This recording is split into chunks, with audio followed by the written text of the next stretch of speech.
بسم اللہ الرحمن الرحیم رب زدنی علما۔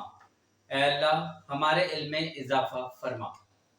بچوں، فرسٹ ایئر انٹرمیڈیٹ اردو کے ایک نئے ٹاپک کے ساتھ، نئے موضوع کے ساتھ نوید عظیم نقشبندی حاضر خدمت ہے۔ بچوں، آج ہم ایک مشہور کہانی یا مشہور ڈرامہ میدان جنگ کے بارے میں اس کے بارے میں پڑھیں گے اور اس کا خلاصہ لکھنا سیکھیں گے۔ لیکن اس سے پہلے میں ڈرامہ نگار آغا حشر کاشمیری کے بارے میں آپ کو مختصر سا تعارف پیش کرنا چاہتا ہوں۔ آغا حشر کاشمیری کا جو زمانہ ہے وہ ہے 1878 سے 1935 تک۔ آپ کا اصل نام محمد شاہ ہے۔ آپ 1878 میں بنارس میں پیدا ہوئے۔ آپ نے پہلے ابتدائی طور پر دینی تعلیم حاصل کی اور بعد میں بدلتے حالات کے ساتھ مغربی علوم کا بھی مطالعہ کیا۔ آپ گھر کو خیر بات کہہ کر نوجوانی میں بمبئی آ گئے اور الفریڈ تھیٹر میں ملازم ہو گئے۔ آپ نے اپنا وہاں پہلا ڈرامہ مرید شک لکھا جو بہت مقبول ہوا۔ آپ کی وفات 1935 میں ہوئی۔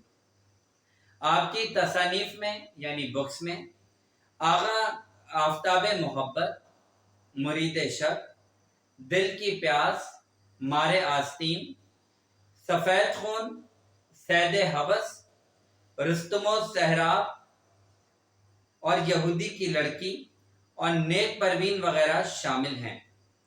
آپ کا مقبول ترین ڈرامہ رستم و سہراب 1929 میں لکھا گیا۔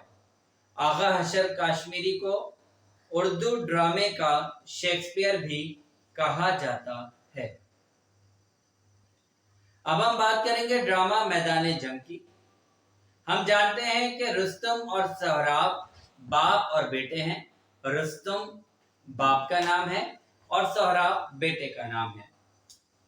ہوتا یوں ہے کہ رستم ایران کا سپہ سالار ہوتا ہے، بہت بہادر۔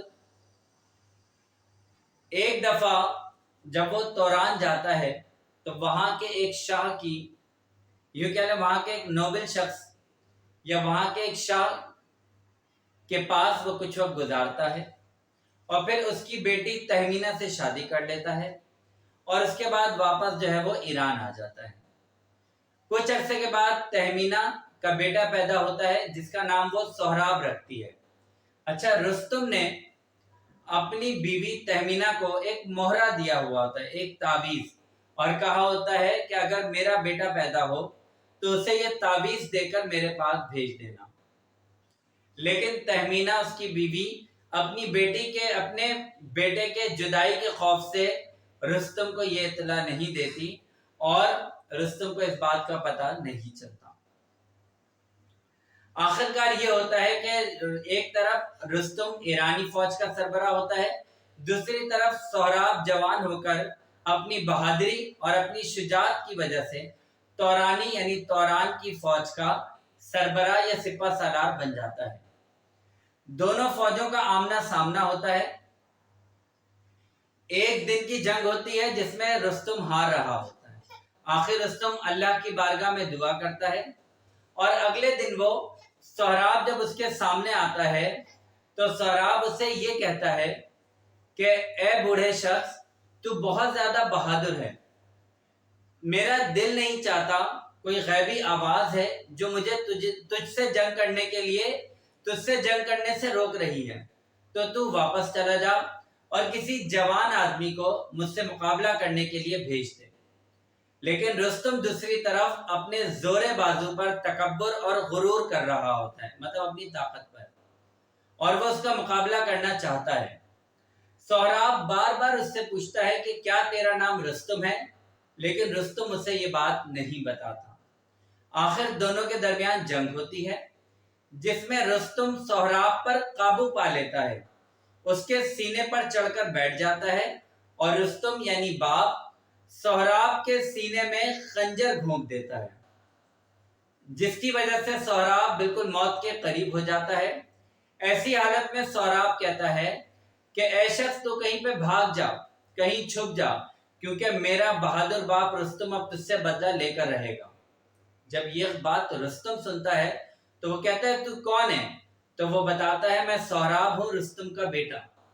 تو رستم بڑے خوف اور ڈر کے عالم میں یہ کہتا ہے کہ مجھے کوئی اپنی نشانی دکھا۔ تو سہراب اپنے بازو پر رستم کا تہمینہ کو دیا ہوا تعویذ دکھاتا ہے۔ یہ تعویذ دیکھتے ہی رستم بہت زیادہ خوفزدہ اور بہت زیادہ غمزدہ ہو جاتا ہے۔ وہ رونے لگتا ہے اور پکار پکار کے رب سے فریاد کرتا ہے کہ اے رب، کسی طرح میرے بیٹے کی زندگی دے دے۔ یعنی اس زمین نے ایسا کبھی نہیں دیکھا ہوگا کہ ایک باپ نے اپنے بیٹے کو خود اپنے ہاتھوں سے قتل کر دیا، اور اس کی وجہ بھی یہ کہ وہ صرف اپنی طاقت کا دنیا کو بتانا چاہتا تھا کہ وہ سہراب جیسے سپہ سالار کو بھی بآسانی مار سکتا ہے، زیر کر سکتا ہے۔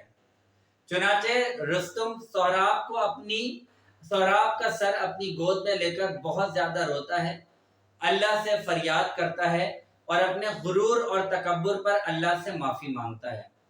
کچھ ہی دیر میں سہراب کی موت واقع ہو جاتی ہے اور اس کے ساتھ ہی یہ ڈرامہ یہاں پر ختم ہو جاتا ہے۔ تو بچوں، یہ ہے میدان جنگ کا خلاصہ۔ امید ہے آپ کو یہ سبق اور اس کا خلاصہ پسند آیا ہوگا۔ اپنی رائے سے آگاہ کریے گا۔ ویڈیو اچھی لگے تو اسے لائک کر دیں، میرے چینل پر نیو ہے تو اسے سبسکرائب کر دیں۔ اپنا بہت خیال رکھیے گا۔ اللہ حافظ۔